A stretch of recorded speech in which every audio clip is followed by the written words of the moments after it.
But cutting and transporting the marble from the side of the mountain was only half the battle in the construction of the Parthenon.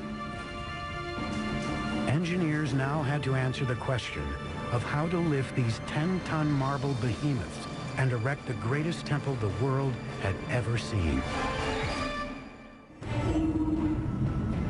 No medals were awarded in the ancient Olympics. A winner received an olive wreath on his head. July 447 BC. Construction began on a magnificent temple on the Athenian Acropolis. The Parthenon was the vision of Pericles, a dynamic and ambitious leader who would take Athens into a golden age never before seen in ancient Greece.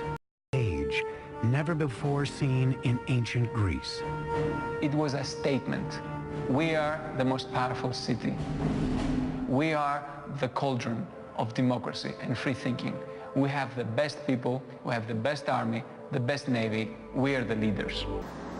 All right, so the Parthenon was for the Greeks and especially the Athenians to show their power, show their strength.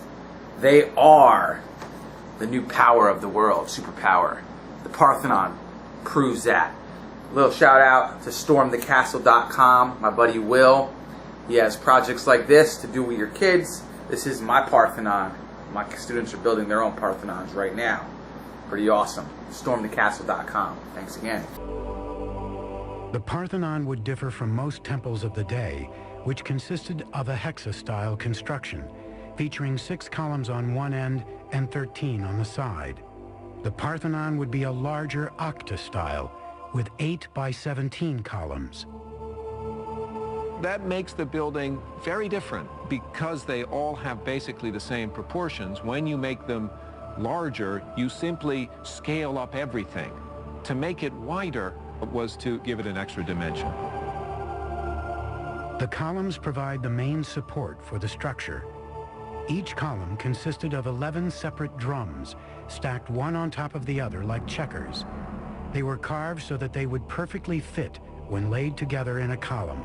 It was divided into 4 concentric circles, with each ring either smoothed or roughed out, depending on the amount of grip needed to interlock with the next drum.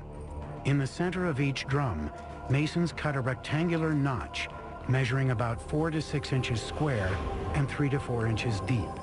Carpenters then inserted wooden plugs into the notches, which served to align and center each drum with the one above it. The next challenge was in lifting the enormously heavy drums, especially those for the upper sections of the columns. A single column of the Parthenon could weigh between 63 and 119 tons. A crane is an extremely simple device. You have just a boom, and then you have a series of pulleys, which, as we know, just give you the possibility of taking up a weight of, say, 10 tons by pulling down only 100 kilos. Engineers attach the stone to the crane in one of several ways. The method most often used was to tie the end of the rope to the top part of a metal S-hook, fasten shorter ropes to the bottom of the hook, and then loop these around small protruding knobs called bosses that had been left uncut from the marble for this very purpose. Typically, 4 bosses would be left surrounding the drum or stone block, evenly distributing the force needed to hoist the object. The walls enclosing interior spaces had to be laid down with extreme precision, since the builders did not use mortar.